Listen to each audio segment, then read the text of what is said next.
Assalamualaikum warahmatullahi wabarakatuh. Waalaikumsalam.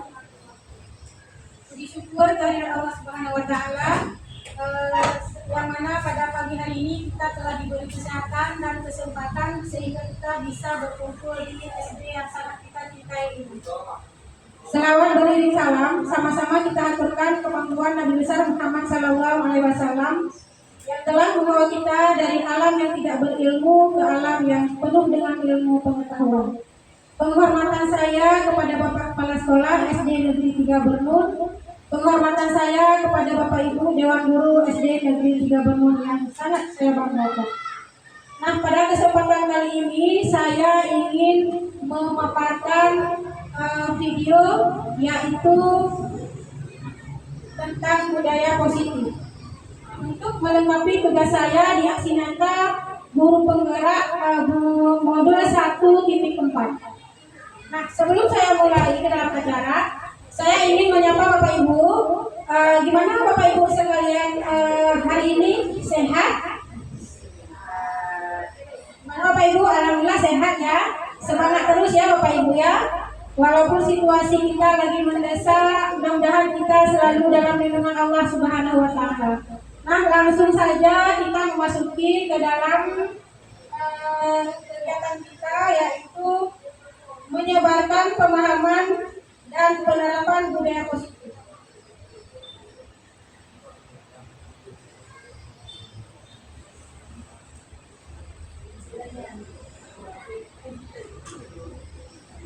Nah, bisa kita lihat menyebarkan pemahaman dan penerapan budaya positif oleh saya sendiri, yaitu Rini Safiani, SD Negeri 3 Bernun, CGP Angkatan 10, Kabupaten Pidi.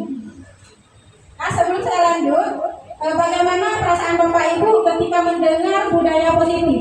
Apa yang terbesit dalam pikiran Bapak Ibu tentang budaya positif? Ada Bapak Ibu? Positif, budaya positif. Mana? Budaya positif. Ada Ibu, Bapak? Nah, kalau kita mendengar budaya positif itu adalah berarti yang positif-positif ya, yang baik-baik ya, yang akan kita jalankan, yang akan kita terapkan sama anak-anak kita, yaitu tentang positif, tentang budaya yang akan kita kembangkan di sekolah kita. Kita lanjut ya. Nah, sebagai pengantar, konsep pendidikan menurut Ki Hajar Dewantara melibatkan pengakuan akan pentingnya budaya dan lingkungan positif di sekolah dan menempatkan murid sebagai fokus utama. Nah, kemudian Dewantara pendidikan bukan hanya tentang transfer pengetahuan, tetapi mencakup pembentukan karakter dan pengembangan potensi setiap murid. Jadi kita di sekolah ini yang pertama tugas kita guru adalah mengajar, memberi ilmu pengetahuan kepada anak ataupun mentransfer ilmu pengetahuan kepada anak. Juga kita akan membentuk karakter si anak yang ada di SD negeri kita ini. Oleh karena itu, menciptakan budaya dan lingkungan yang mendukung, inklusif, dan memberdayakan di sekolah menjadi kunci untuk mewujudkan visi pendidikan yang diinginkan, yang sangat kita inginkan ya. Nah, konsep inti budaya positif ada 8. Yang pertama, perubahan paradigma belajar. Jadi maksudnya nanti sebelum perubahan terjadi bagaimana dan sesudahnya seperti apa. Kemudian nilai-nilai kebajikan yang kita terapkan nanti apa saja. Kemudian yang selanjutnya motivasi perilaku manusia. Kemudian ada juga keyakinan kelas yang sudah pernah kita buat. Kemudian disiplin positif. Selanjutnya kebutuhan dasar manusia, posisi kontrol guru, dan yang terakhir segitiga restitusi. Nah, pembelajaran dengan paradigma baru seperti yang kita ketahui sekarang ini lagi marak-maraknya kurikulum merdeka atau kurmer yang pernah kita tahu yaitu profil pelajar Pancasila yang terkandung 6 dimensi. Yang pertama, beriman bertakwa kepada Tuhan yang Maha Esa dan berakhlak mulia. Kemudian yang kedua, berkebinekaan global. Kemudian ada bergotong royong, ada kreatif, ada bernalar kritis dan mandiri. Nah, dari keenam dimensi inilah yang kita sebut dengan profil pelajar Pancasila. Nah, pembelajaran dengan paradigma baru merupakan pembelajaran yang dirancang berdasarkan prinsip pembelajaran berdiferensiasi sehingga para peserta didik belajar sesuai dengan kebutuhannya berdasarkan tahap perkembangan sesuai teori psikologis modern untuk mewujudkan profil pelajar Pancasila. Nah, miskonsepsi tentang teori kontrol yang pertama, ilusi guru mengontrol murid. Yang kedua, ilusi bahwa semua penguatan positif efektif dan bermanfaat. Kemudian selanjutnya, ilusi bahwa titik dan membuat rasa bersalah mampu membuatkan karakter. Selanjutnya, ilusi bahwa orang dewasa berhak memaksa. Nah, ini ada mengubah paradigma stimulus respon ke pendekatan teori kontrol. Nah, dari tabel ini kita bisa lihat bagaimana dengan stimulus respon dan bagaimana dengan teori kontrol. Kalau dari stimulus respon, realita ataupun kebutuhan ini kita beranggapan sama. Tapi kalau teori kontrol, berarti realita atau kebutuhan kita bahwa berbeda. Tidak sama antara satu orang dengan orang yang lainnya, itu tidak sama. Kemudian yang kedua, menurut stimulus respon, semua orang melihat hal yang sama. Kalau menurut teori kontrol, setiap orang memiliki gambaran yang berbeda. Selanjutnya, kalau stimulus respon, kita mencoba mengubah orang agar berpandangan sama dengan kita. Tapi pada dasarnya tidak mungkin, Bapak Ibu. Menurut teori kontrol, kita berusaha memahami pandangan orang lain tentang dunia. Jadi menyeluruh, tidak hanya berpusat pada satu tempat saja. Kemudian stimulus respon yang selanjutnya, perilaku buruk dilihat sebagai suatu kesalahan. Sementara di teori kontrol, semua perilaku memiliki tujuan. Baik buruknya perilaku seseorang itu ada tujuan akhir. Selanjutnya, stimulus respon, orang lain bisa mengontrol saya. Kalau teori kontrol, hanya Anda yang bisa mengontrol diri Anda. Artinya, kita bisa mengontrol diri Anda sendiri, kita sendiri, sementara orang lain tidak bisa mengontrol kita. Nah, itu menurut teori kontrol.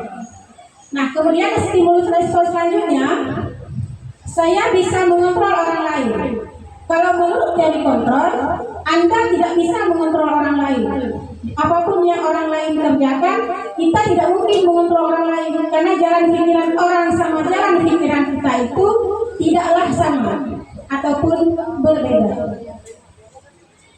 Kemudian selanjutnya, stimulus respon, pemaksaan ada pada saat bujukan gagal.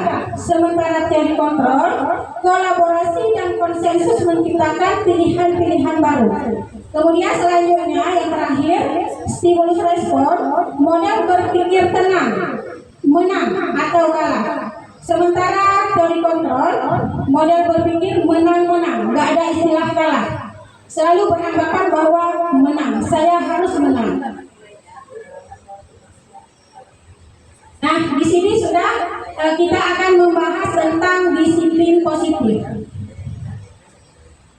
Apa sih yang kita tahu yang menurut Bapak Ibu disiplin itu? Apa ya menurut Bapak Ibu disiplin itu apa? Ada? Mari sama-sama kita lihat.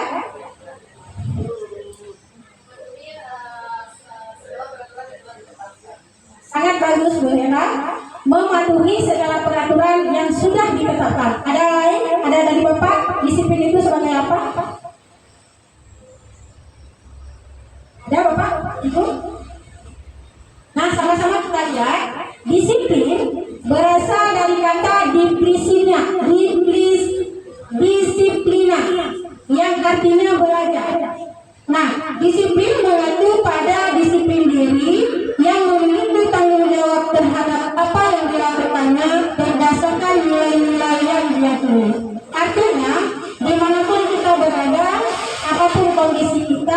kita harus menggunakan kata disiplin ini.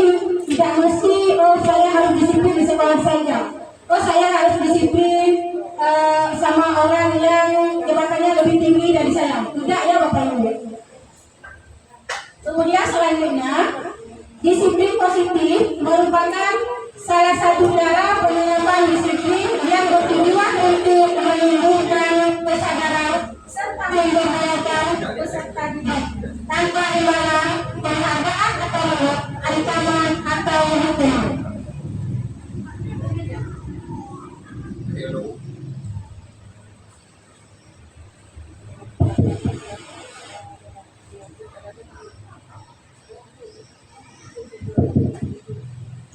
Nah, selanjutnya, sebagai pendidik, tujuan kita adalah menciptakan peserta didik yang memiliki disiplin diri, sehingga mereka berperilaku mengacu kepada nilai-nilai kebajikan universal dan memiliki motivasi intrinsik dalam perubahan perilaku ke arah yang lebih baik. Nah, peserta didik kita di sini sebetulnya disiplin itu lahir dari diri kita sendiri dulu Bapak Ibu. Kalau misalnya kita terapkan bersama anak didik kita, kalau misalnya kita tidak disiplin, otomatis nanti peserta didik akan, berarti kita harus memulai disiplin itu dari kita sendiri dulu, kemudian kita lanjut untuk mendisiplinkan anak. Nah, nilai-nilai yang disepakati bersama lepas dari suku bangsa, agama, bahasa maupun latar belakangnya ini merupakan nilai-nilai kebajikan yang saya ambil. Yang pertama, profil pelajar Pancasila, yaitu beriman dan bertakwa kepada Tuhan Yang Maha Esa dan berakhlak mulia, kemudian berkebinekaan global, kemudian gotong royong, mandiri, kreatif, dan bernalar kritis. Nah, sedangkan saya ambil dari keterampilan hidup ataupun life skill, saya mengambilnya dapat dipercaya, lurus hati, pendengar yang aktif, tidak merendahkan orang lain, dan memberikan yang terbaik dari diri. Nah, di sini ada juga kebutuhan dasar manusia. Kita sama-sama mengerti bahwa manusia memiliki kebutuhan, memiliki kemauan. Nah, di sini kalau kebutuhan dasar manusia adalah segala sesuatu yang kita lakukan untuk mendapatkan apa yang kita inginkan. Seluruh tindakan yang kita lakukan memiliki tujuan tertentu, dan semua usaha terbaik yang kita lakukan adalah dalam rangka agar kebutuhan dasar kita terpenuhi dengan baik. Nah, inilah 5 kebutuhan dasar manusia. Yang pertama, kita bertahan hidup ya, ini kebutuhan kita. Kalau misalnya tidak ada makanan, tidak ada pakaian, tempat tinggal, keamanan dan kesehatan, bisakah kita, di manakah kita akan tinggal, apakah yang kita makan, kemudian pakaian, apa yang kita gunakan, otomatis itu perlu ya, itu kebutuhan kita. Kemudian kasih sayang dan rasa terima. Nah, dalam kasih sayang dan rasa terima ini ada rasa terima, ada dipedulikan, ada berbagi, kerjasama, menjadi bagian dalam kelompok. Kemudian kalau penguasaan, ini merupakan kebutuhan dasar manusia yang ketiga, yaitu harga diri, keinginan untuk dianggap, memimpin, berprestasi, diakui, dan didengar. Itu yang ketiga. Kemudian kebutuhan dasar yang keempat adalah kebebasan. Karena manusia ini perlu bebas. Arti bebas di sini adalah mandiri, memiliki pilihan, mencoba hal baru. Karena memang setiap kita ingin ya mencoba hal baru. Kemudian mampu mengendalikan ke arah dirinya. Nah, selanjutnya yang terakhir adalah kesenangan. Kesenangan, setiap kita itu butuh kesenangan, termasuk saya, termasuk Bapak Ibu. Karena kita nggak mungkin kalau nggak ada kesenangan kita akan jenuh. Nah, di sini kesenangan apa? Bermain, humor, antusiasme, dan tertawa. Nah, di saat kita senang, kita pasti tertawa Bapak Ibu. Nggak mungkin kan kita senang, kita menangis, nggak mungkin ya. Nah, Ini motivasi perilaku manusia. Ada dua Bapak Ibu. Ada motivasi ekstrinsik dan ada motivasi intrinsik. Nah, motivasi ekstrinsik ini adalah hal yang timbul dari orang lain, dorongan dari luar, dorongan dari orang lain. Nah, misalnya kita datang ke sekolah tepat waktu, apakah itu karena ingin dipuji sama atasan kita, apakah kita ingin memperlihatkan sama kawan kita, oh ibu atau bapak ini datangnya cepat ya, tiap hari dia datangnya awal, apakah itu? Kemudian contohnya misalnya lagi untuk menghindari ketidaknyamanan atau hukuman. Nah, di saat kita datang telat ataupun datang di atas jam yang sudah ditentukan sama atasan kita, takutnya kita dihukum, kena hukuman. Apa hukumannya? Nanti misalnya apa, kita nggak bisa naik golongan misalnya, gitu ya. Nah, kemudian yang selanjutnya ya, faktor dari luar untuk mendapatkan imbalan atau penghargaan dari orang lain. Nah, misalnya dibilang sama atasan kita, Bapak Ibu kalau misalnya datang lebih awal, nanti saya kasih hadiah sebulan baju baru sepasang, bisa. Itu berarti kita mengharapkan bahwa hadiah dari atasan kita untuk hadir ke sekolah lebih awal, ya gitu ya. Tapi yang motivasi intrinsik ini adalah untuk menjadi orang yang mereka inginkan dan menghargai diri sendiri dengan nilai yang mereka percaya. Ini dari dalam diri kita. Misalnya kita sekolah, seperti yang saya bilang tadi, oh saya masuknya 7:30, saya harus ke sekolah jam 7:15. Supaya apa? Saya punya tanggung jawab di sekolah. Saya mendidik dan mengajar anak orang. Jangan sampai nanti anak orang bersenda di halaman sebelum guru datang. Nah, itu berarti dalam diri kita. Kita ingin sadar diri sendiri. Bukan karena atasan untuk memuji kita, bukan karena atasan untuk memberikan hadiah kepada kita. Itu ya Bapak Ibu ya. Semoga kita di sini, Bapak Ibu SD kita ini, alhamdulillah semuanya datang lebih awal dan tepat waktu ya Bapak Ibu. Nah, kemudian ada 3 ini. Ada 3 yang apa namanya? Nah, yang pertama hukuman. Bagaimana kita membedakan hukuman dengan konsekuensi? Karena kita di saat anak-anak kita salah, kita kadang-kadang sering kasih hukuman. Oh, kamu nggak buat PR, bisa. Oh, kamu harus keliling kelas 2 kali, bisa.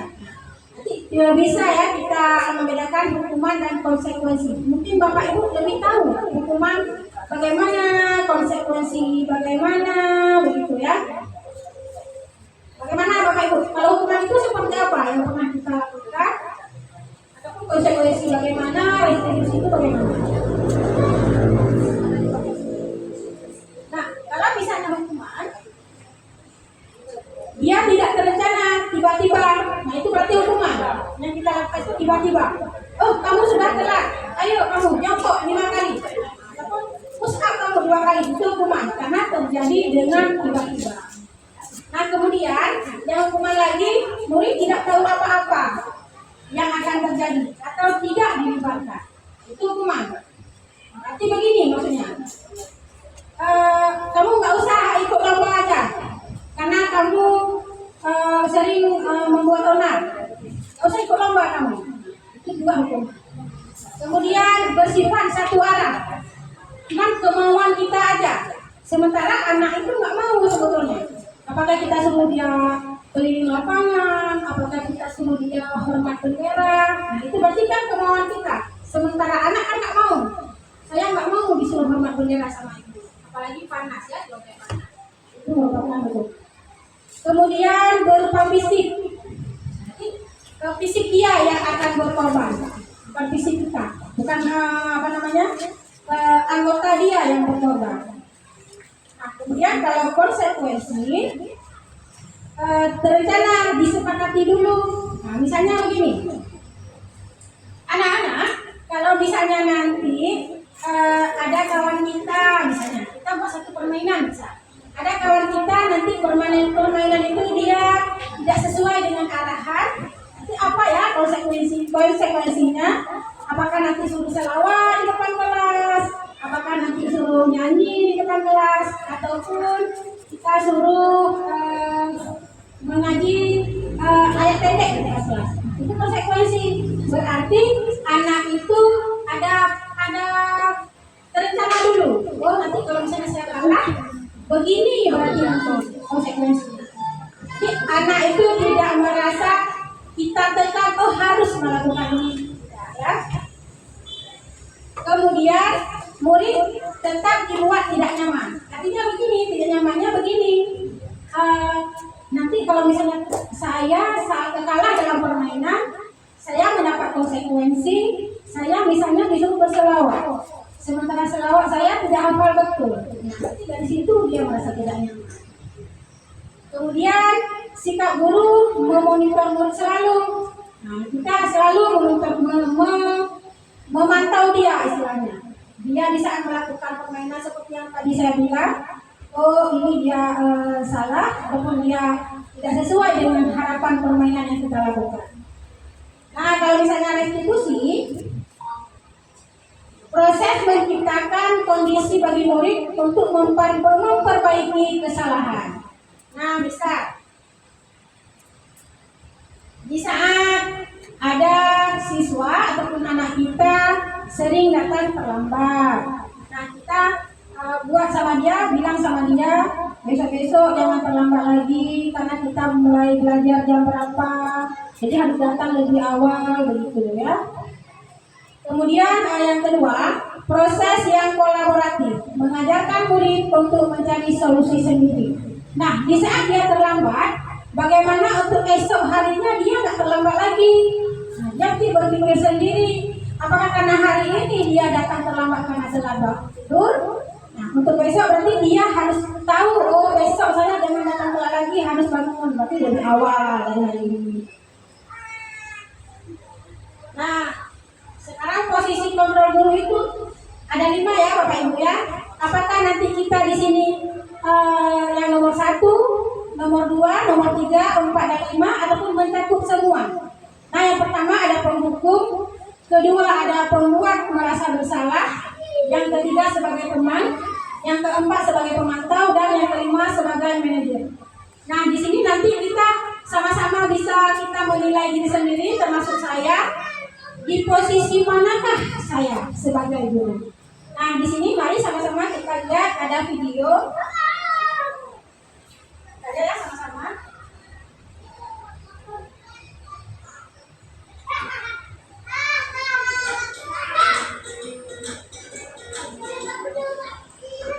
Salam bahagia Ibu dan Bapak Guru hebat. Dalam penerapan disiplin positif restitusi, salah satu program yang dikembangkan adalah 5 posisi kontrol. 5 posisi kontrol dalam restitusi adalah proses perjalanan seorang pendidik agar dapat mengenali dirinya. Pada video kali ini, kita akan membahas tentang 5 posisi kontrol yang dikembangkan oleh Diane Gosson dan contoh penerapannya.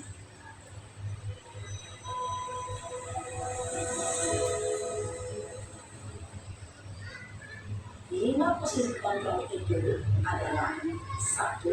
Posisi penghukum, 2. Posisi pembuat merasa bersalah, 3. Posisi teman, 4. Posisi pemantau atau Ya, kita sama-sama melihatnya. 5. Posisi manajer. Untuk lebih memahami kelima posisi tersebut, mari kita saksikan kasus Naren yang terlambat hadir 20 menit di sekolah dan melihat bagaimana kelima posisi kontrol dalam menghadapi masalah tersebut.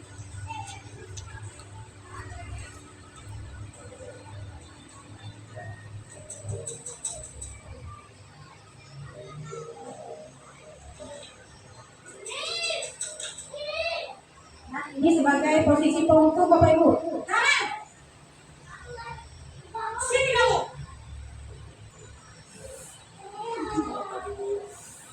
Selalu terlambat. Kamu deh pasti terlambat. Waktu saya Apa coba? Alasan kamu apa lagi? Kapan sih kamu tidak terlambat?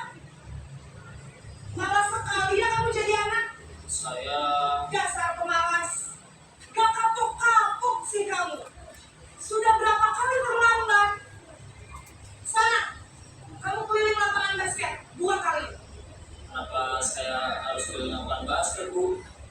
Kenapa? Kamu melawan ibu? Berani-beraninya jawab. Sudah terlambat, masih berani jawab pula. Sekarang, keliling lapangan basket 5 kali sekalian. Biar kamu cepat pergi sana ke lapangan basket.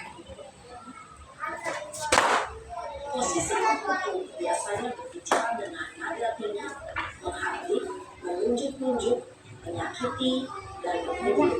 Hukuman bisa berupa fisik maupun psikis. Ibu dan bapak ibu hebat.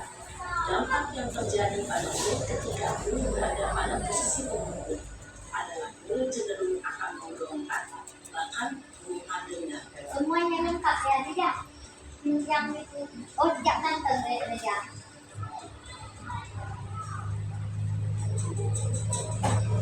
Nah, ini merasa bersalah Bapak Ibu ya.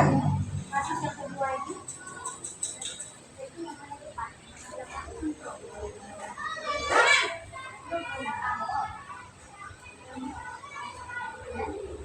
Bapak Ibu, Naren, kamu kenapa terlambat lagi, nak? Ya Tuhan, Naren, kamu senang ya bikin ibu susah ya? Kalau kamu terlambat lagi, nanti ibu yang dituduh orang kepala sekolah, nak. Disangka ibu yang bisa menghina kamu. Duh, gimana ini? maaf, Bu. Gusti Naren, kamu suka ya kalau ibu tegur bapak kepala sekolah? Terus, sekarang ibu harus tulis apa ini di buku absen? Ini kamu sudah sering terlambat dong. Ibu harus apa coba? Maaf, Bu. Maaf sekali. Ya sudah, lain kali jangan bikin ibu susah lagi ya nak ya. Ibu tidak akan kuat lagi kalau kamu begini terus. Bisa jantungan kalau ibu tegur bapak kepala sekolah. Sekarang cepat kelas. Maaf ya, Bu. Maaf sekali. Posisi pembuat rasa bersalah berbicara dengan nada tenang, cenderung lembut. Namun kata-kata yang diutarakan membuat murid merasa menjadi orang yang gagal, memandang buruk dirinya sendiri, merasa tidak berharga, dan tidak sanggup membahagiakan orang lain. Ketika guru mengambil posisi pembuat rasa bersalah, murid akan menganggap dirinya yang bersalah dan ia akan menyimpan emosi negatif tersebut dalam dirinya. Nah, yang ketiga posisi sebagai teman Bapak Ibu.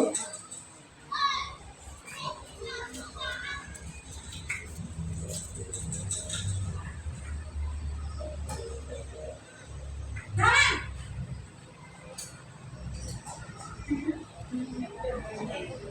Bapak Ibu, Wah, sudah jam berapa ini nak? Terlambat lagi ya sayang. iya, Bu. Habis ibu saya ngomongkan saya, Bu. Kamu malah menyalahkan ibu kamu. Kamu bukannya anak yang larinya paling kencang. Kok terlambat sih? Iya, Bu. Saya memang selamat bangun tadi. Jadi biarpun saya lari kencang, tetap gak kejar, Bu. Ya sudah sana. Nanti lain kali larinya lebih kencang lagi ya.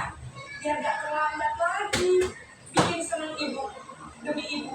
Bisa kan? Bisa lah, Bu. Ya sudah sana masuk kelas. Ibu beresin urusan absen kamu. Kamu ini ada-ada saja. Tak bisa diambil. Dalam posisi teman, guru berbicara dengan nada suara ramah, akrab, cenderung bersenda gurau untuk menjaga suasana tetap santai. Murid akan merasa senang, aman, dan akrab dengan guru. Identitas yang tercipta adalah identitas sukses atau berhasil. Namun, kemudian karena ini masih golongan eksternal, maka ada faktor ketergantungan dari murid kepada orang tertentu.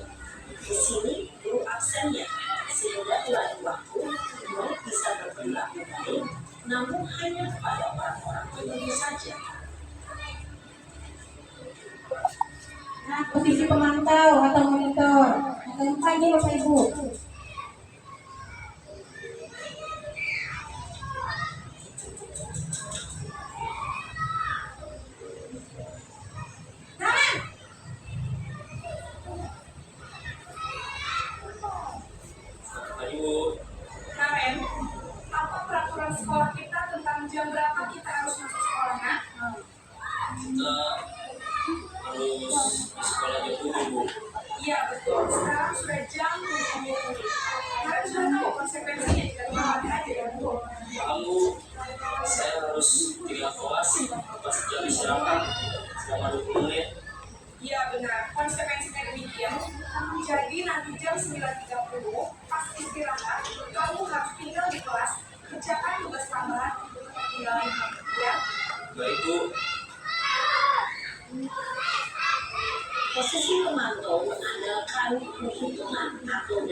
keputusan dan konsekuensi.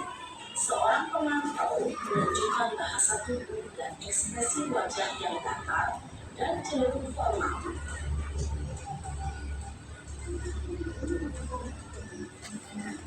Nah, yang terakhir adalah posisi manajer.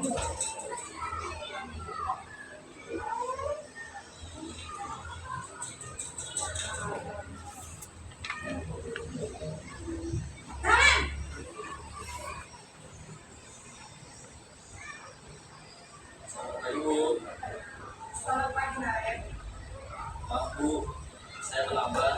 Iya, sekolah masuknya jam 7, sekarang sudah jam 7.20. Jadi sekarang bagaimana ini? Saya lupa saya semalam. Baiklah, menurut kamu, keyakinan sekolah yang mana yang perlu kamu tingkatkan? Menghargai diri sendiri dan orang lain nantinya Bu. Setuju. Jadi, apakah Naren meyakini prinsip saling menghormati tersebut? Iya Bu, saya meyakininya. Apakah kamu bersedia memperbaiki masalah keterlambatan ini? Bersedia Bu. Bagaimana kamu akan memperbaiki masalah keterlambatan ini?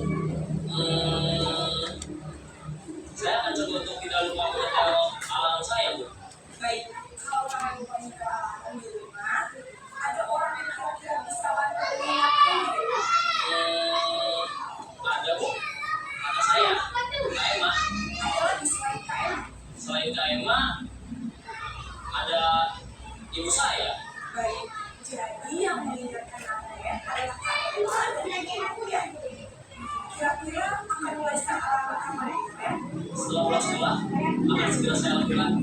Baik, jadi Naren akan setel alarm untuk bangun besok pagi dan akan diingatkan oleh kakak dan ibunda Naren ya. Ada lagi yang mungkin perlu dilakukan Naren agar tidak terlambat bangun lagi. Tidak ada Bu. Baik Naren, terima kasih untuk kerjasama kamu. Sekarang kamu kembali ke kelas untuk belajar. Baik Bu, terima kasih. Posisi manajer adalah posisi kontrol yang disarankan untuk membimbing murid memiliki sikap disiplin yang positif, yaitu murid yang mandiri, bertanggung jawab, dan dapat memecahkan masalah. Tujuan dari posisi ini adalah agar murid dapat berefleksi atas tindakannya.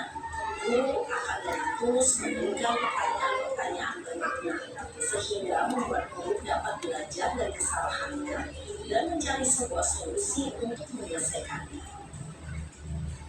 Ibu dan bapak guru hebat setelah mengamati adegan kelima posisi kontrol tadi. Nah, Bapak Ibu, kira-kira kita di posisi mana ya dari kelima posisi kontrol yang tadi? Apakah kita sebagai penghukum? Apakah kita sebagai pembuat rasa bersalah? Apakah kita sebagai teman? Ataupun kita sebagai manajer? Sudah di mana ya posisi kita? Nanti bisa Ibu bisa merasakan sendiri. Oh, saya di posisi ini. Oh, saya di posisi nomor 2. Oh, saya di posisi nomor 3. Ataupun saya di posisi ke-5 posisi tersebut. Ya. Nah, ini ya posisi kontrol. Apakah kamu? Saya kecewa sekali dengan kamu. Posisi kontrol apakah ini ya? Sangat kecewa. Ada ya di video tadi ya, kita nonton ya Bapak Ibu ya. Nah, sekarang yang kedua, kamu tidak pernah mendapat nilai jika tidak mengerjakan tugas. Ini di posisi mana ya kira-kira ya? Apakah kita ada mengancam murid seperti itu? Nah, bisa lihat sendiri ya Bapak Ibu ya. Nah, kemudian keyakinan kelas. Bapak Ibu pernah membuat keyakinan kelas. Nah, di sini ada pertanyaan. Mengapa keyakinan kelas? Mengapa bukan peraturan kelas? Kenapa ya Bapak Ibu ya? Kenapa kita buat keyakinan kelas? Kenapa tidak peraturan kelas saja? Bisa dijelaskan Bapak Ibu? Coba Bapak Ibu. Nah, kalau keyakinan kelas ini adalah terjadi dua arah. Artinya antara guru dengan siswa sudah ada kesepakatan, sudah membuat sebuah komitmen bahwa misalnya kita harus datang tepat waktu. Berarti sama siswa pun sudah tahu. Ini keyakinan. Nah, kalau misalnya peraturan yang buat hanya satu orang, bisa. Anak-anak, besok kalian harus bawa benda-benda yang ibu suruh bawa. Nah, misalnya bawa apa?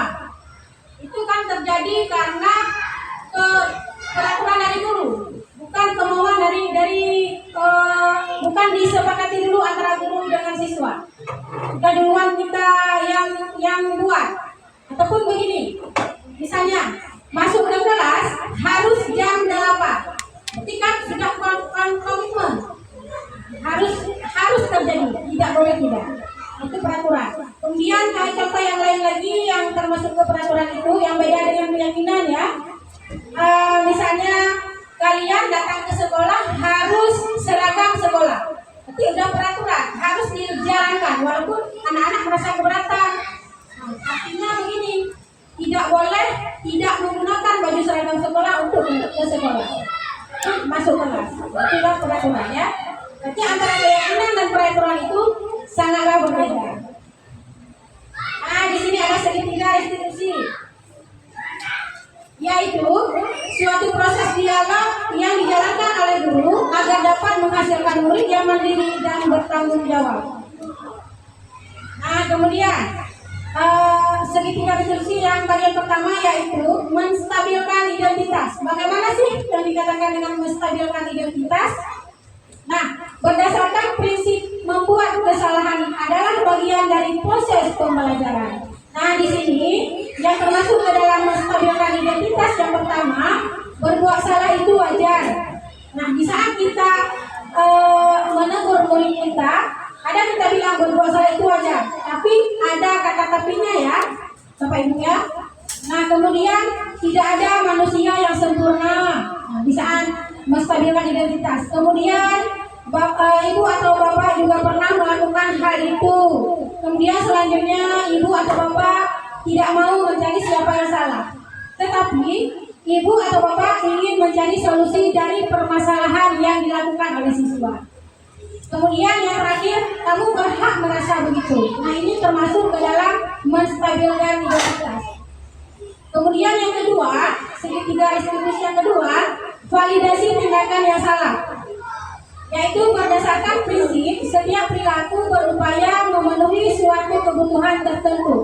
Nah, poin-poin yang termasuk ke dalam validasi tindakan yang salah adalah kamu pasti punya alasan mengapa melakukan hal itu, padahal kamu bisa melakukannya yang lebih buruk dari ini ya.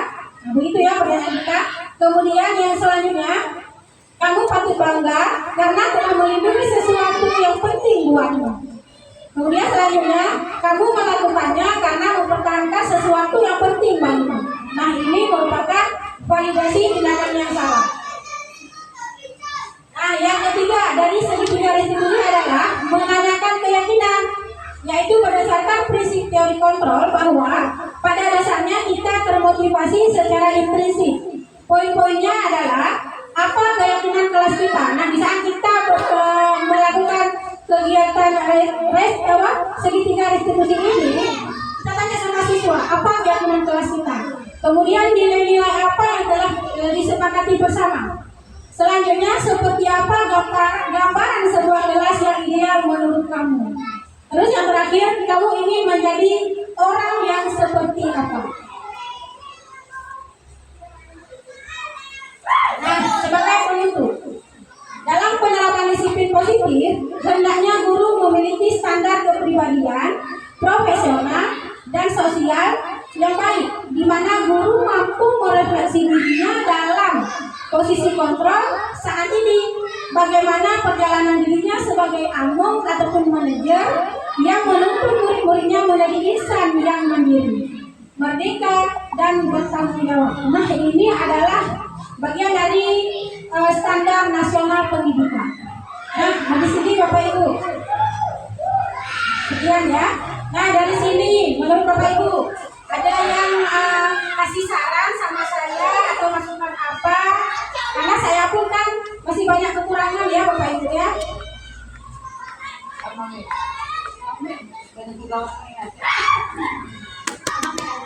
Mantap. Apa Ibu? Alhamdulillah. Berarti terima kasih atas waktu yang Bapak Ibu luangkan kepada saya. Saya mengucapkan ribuan terima kasih dan mohon maaf bila ada salah dan kekurangan dari saya. Saya akhiri, wabillahi taufiq wal hidayah. Wassalamualaikum warahmatullahi wabarakatuh. Waalaikumsalam. Mantap sekali. Profesor